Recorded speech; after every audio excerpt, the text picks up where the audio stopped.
Okay, it really, truly is an honor to be here, and thank you to all of you for showing up on a gorgeous, sunny weekend.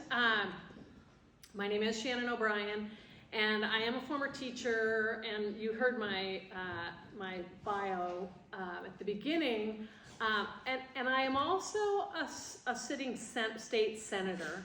And I'm sitting on the, I was on the education committee, working in some of these issues that you've been hearing about, and I'm also on, I was the vice chair of Senate Tax. So all of these things that you're hearing about, we could have a whole separate conversation there. But what I want to share with you and leave with you during this 20 minutes and then the question time that we have as well is you heard it from Tom, the guy with the missing fingers and the accordion player, you know, at the beginning of the show. It's about relationships, and whether that's in the classroom or outside of the classroom in the communities, or whether it's in the legislature, or whether it's statewide. And Montana is so great because, as you know, Montana is a small town. And so it's easy to get to know folks in Ekalaka, and it's easy to get to know folks in Heron and Troy and Darby and everywhere in between. So and the really cool thing, I was a social studies teacher because I love to, I knew right where you were going with students when you were talking about what do you teach? I'm like, students, I know. Wasn't that great, by the way? I felt like I was a student again from both you. You both are clearly teachers. But the great thing is that if you show up, whether it's in the legislature or at a forum or making a phone call to a candidate who's running, and I'm going to be talking a lot with the lens of the legislature, but that also is school board because it's local in Montana. And it can be local in Montana as long as it's adequately funded. And so you'll hear me talk a little bit about that. But my charge today, my assignment today is to talk essentially about two things. One is what we did during the legislative session, what bills were passed that can be opportunities or that I guess affect public education. And then the second thing is to talk a little bit about the Office of Public Instruction and what opportunities we have there to make some positive impacts and positive changes for Montana. So, a couple of things. First of all, I'll talk about the legislative changes. And this was I'm at the end of, I'm just wrapping up my first term as a senator. And so that's 2 legislative sessions. I got to serve in leadership. I was a whip for our caucus. I'm a Democrat. I work very closely with the Solutions Caucus, which is the Republican moderate group, who, it's all bias, right? So I'll just be real straightforward with you. But there's a large group of Republicans who are very interested in solving problems, especially in education. And so I've worked very closely with them to address some of the issues. One bill I'll start with, because it's the youngest, that I'm most excited about, and I was honored to carry. It was introduced in the House as by a Republican, and they let me carry it in the Senate. It's early intervention for 3rd grade reading level. And this isn't, I just got goosebumps just saying it. This is an issue that I worked on when I was education policy advisor for Governor Bullock. So starting in 2013, worked very strong. When I was a high school teacher, and I had 150 kids. I was at a big school. I went to a small high school, but I was at this big high school for my first year teaching, and I had 150 kids coming through my classroom every day, groups of 30, 5 groups of 30. And some of them were ready for world history at the college level, and some were barely reading at the 3rd grade level. And I was so overwhelmed, and I knew, and my mom was an elementary teacher and elementary principal, and so we had lots of conversations, and I knew at that time that it wasn't that the middle school teachers weren't doing their job, the English teachers weren't doing their job, the middle school teachers and the elementary. I knew that many of those children were coming into kindergarten without the basic literacy, reading and math and social skills that they needed to be successful. And what they needed was something early on. Some of them got it at home because the parents were ready to do that, but others weren't read to, or they didn't have the vocabulary. Some were entering with like a 500-word vocabulary, which, if you know anything in literacy, others were coming in with a 5,000-word vocabulary. So if you don't have that when you're entering, the kindergarten teacher is left with trying to teach some kids how to sit crisscross applesauce and listen to instruction, and the others are well there. So it starts early. So we got this one bill passed. If for whatever reason you think there's reason to believe that a child, a 4-year-old, is not likely to be reading at the 3rd grade level, then there can be a preschool type intervention, a couple of different options that school districts have, and funding for it, which is the big excitement. And school districts around the state are coming up with ways to serve those kids.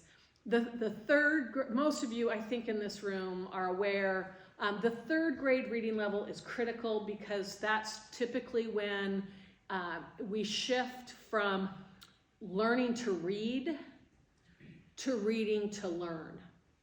So whether it's math or social studies, right around the 3rd and 4th grade level, you need those reading skills in order to go along with the curriculum. So we got that passed, and we're so happy and excited about it.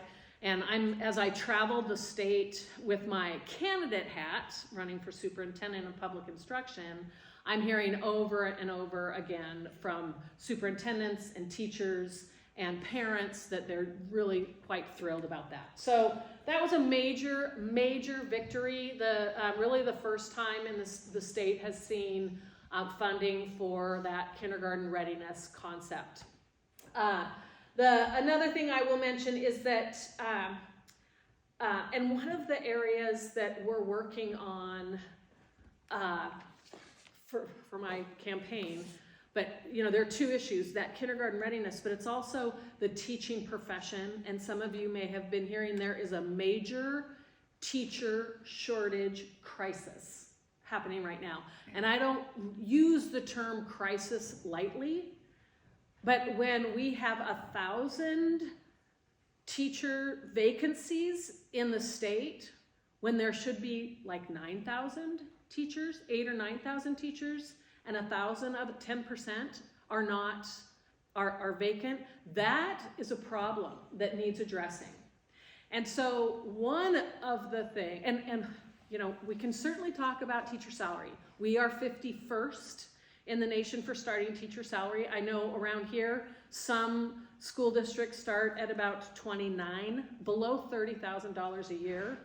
And, if you imagine yourself coming out of U of M or MSU or MSU Western, wherever you got your teaching degree, with $30,000 debt or no debt. But how are you going to find, forget about saving for a down payment for a house to purchase at some point in time. It's just hard to find housing.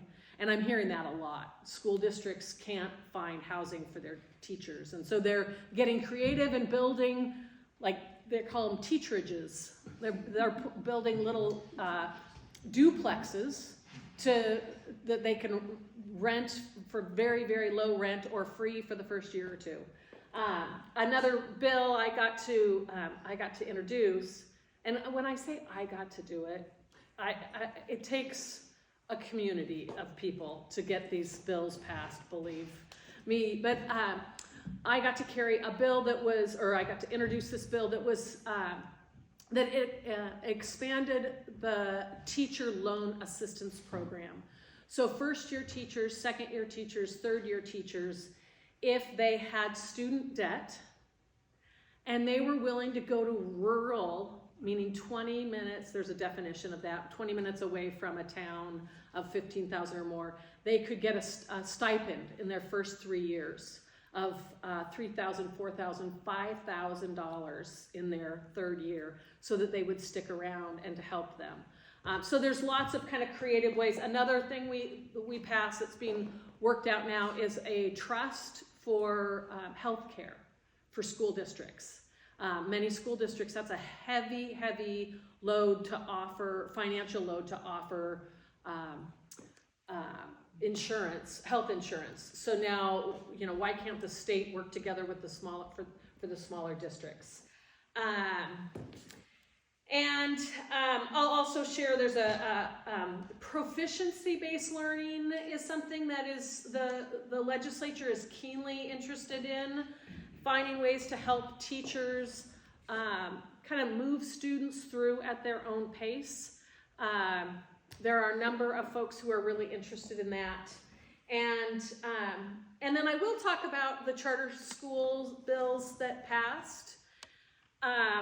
For the record, I voted no on both of them, and there was one, we call it the public charter school bill, or public charter school program, that probably, knowing what I know now, I think I would vote yes for it, but I just have serious resistance and concern about charter schools, because as Jenny mentioned, a traditional charter school typically takes money away, and especially, in Missoula or Helena, it's a little different story, but anything that takes away from the public school, from my sense, it really tears away at that's the integrity of the school, and that's the backbone of the local community, and we risk losing our strong schools. So that having been said, the public charter school bill has been, the Board of Public Education, it had a large number of applicants. I think they had 26, yeah. 26, and were there 19 that were awarded, which is well over the number the legislature thought.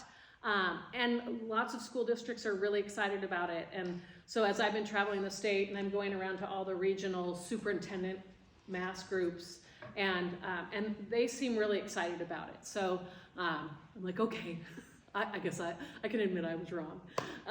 So that's the charter. There's a private charter school bill that is now in the courts, and so we'll see what happens there. And that's where your taxpayer, and again, I say this in a biased way from the research and the reading that I've done with these bills, but that's a bill that takes your taxpayer dollar and puts it into a private school, and that private school has significantly less, or could significantly have less oversight and just quality control. The teachers might not have the training that I would want my child. My husband and I have a high school freshman who's perfect in every way, right? Just like Just wait.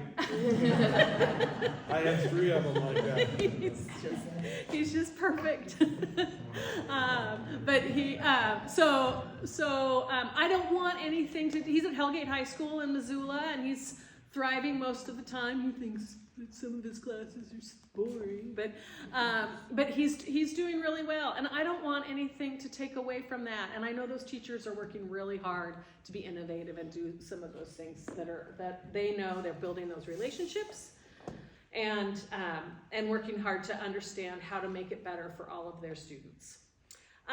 So the Office of Public Instruction,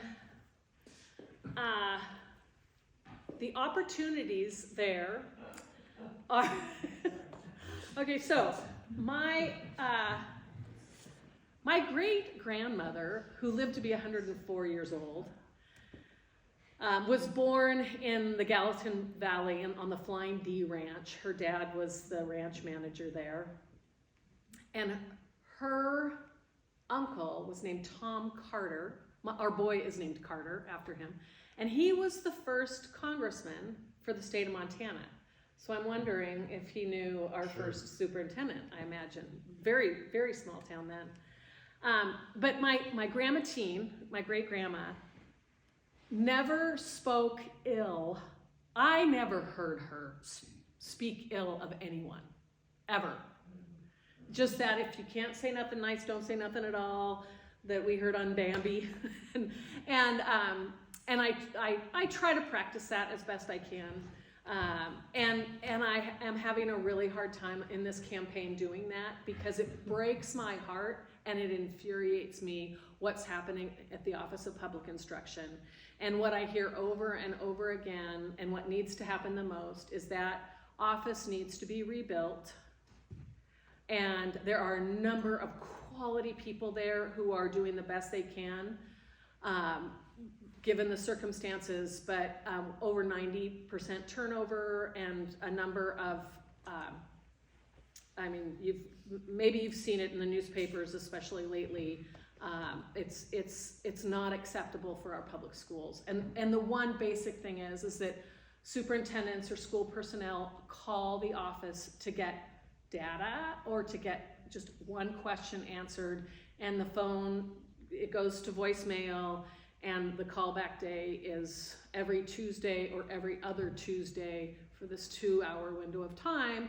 And when you're in a small town and you have no subs, so you're the administrator and you have to go, into the classroom and you're not available. Anyway, it's a service industry. That's what that office is. So first and foremost, I think it's critical that we rebuild that office and make sure that each school district that has local control has the information and the resources that they need to get the job done. And that job, it's all about the kids.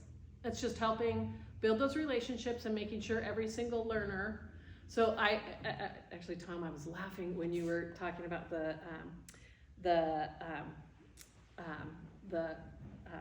school. What's the word for mascots? Thank you. School mascots. So I got to work for Governor Steve Bullock, right? And education, one of absolute highest priority, and early learning was his highest priority. So I just immersed myself in that as his education policy advisor. And I got to take him around the state to all these different schools, and I kind of set it up, and then obviously he's the governor, he gets to do it. But the game we played is anytime we drove through a town, I'd quiz him on what the mascot was of the local school. And I don't think he ever didn't know. Maybe there were he might not have got the Bisons, I don't know. Some of the elementary schools, but certainly all the high schools he had. And that made me just think about that concept of belonging and the importance of belonging. But the other kind of two opportunities I see for the superintendent statewide, I think so much about the early learning and the third grade reading level that we already talked about, and then just supporting the teachers.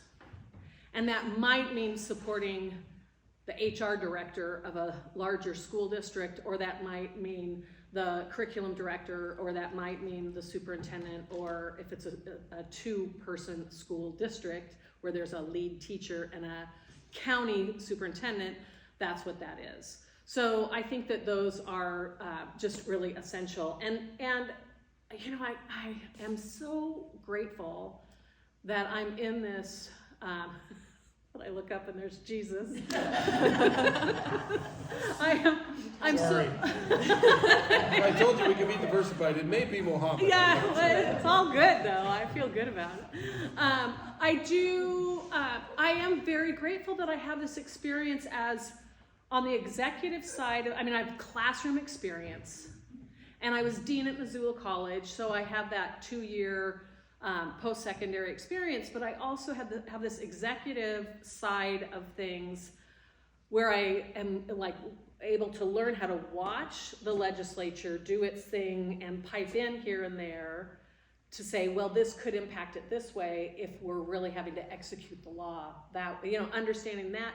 But I also have these, I'm so grateful that I have these relationships with legislators. And Denny Logie, I saw his, Denley Logie, I saw his yard sign around, and Lou Jones, and I don't want to name drop, but I work closely with Republicans and Democrats, education. I'm also on the agriculture committee. Just these people who were able to set aside the red and the blue or whatever it is and look at the problems that really exist without making up problems and come up with the solutions. And so I'd be, I'm really grateful and honored to be able to be on the ticket. I took tons of notes, and if from our two previous speakers, and I want you to know, Jenny made a very diplomatic comment about it being complicated, or something, and if there are questions, and which is lovely. But to piggyback on what you said and to expand on it, some of it just is not okay. And that adequacy piece is just not okay. And Montanans, like the polling shows this, but also wherever you go, Montanans value public education, and Montanans trust and they approve of their local school. Even if they're hearing about other things that are problematic, they love their local schools, and they trust their teachers. They think, they might say overall in Montana, it's not what it should be. But when they're talking about their own local school, they love their school. And that belonging piece of whatever mascot it might be, that's important to them, and they trust their teachers, and we need to support our teachers. So that's what I have for now, and I think we'll probably have a great conversation. We've gone over quite a bit. I don't know if we want to take a break, but thank you very much for being here.